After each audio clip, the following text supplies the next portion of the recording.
Organic farms need to be located away from conventional farms using pesticides to avoid contamination.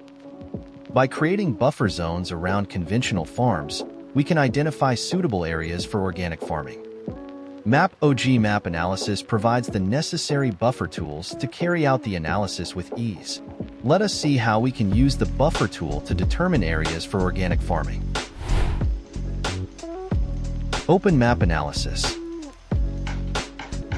Add the agricultural land data from GIS libraries. Crop the data while adding for a specific area.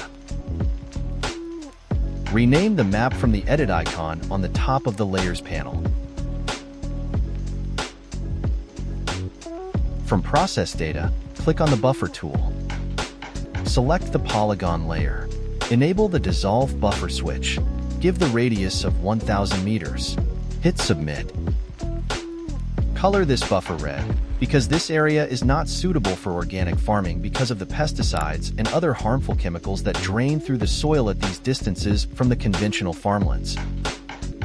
Repeat the buffer for 2,000 meters and now color this green. This area is ideal for starting organic farming because the soil will be of high quality. A simple and interactive map will be created with 2 buffer zones showing the suitable and not suitable areas respectively for starting an organic farm. Through these buffers, the decision makers can make decisions as to where to establish the farming. Thanks for watching. For any queries, reach out to us at support@mapog.com.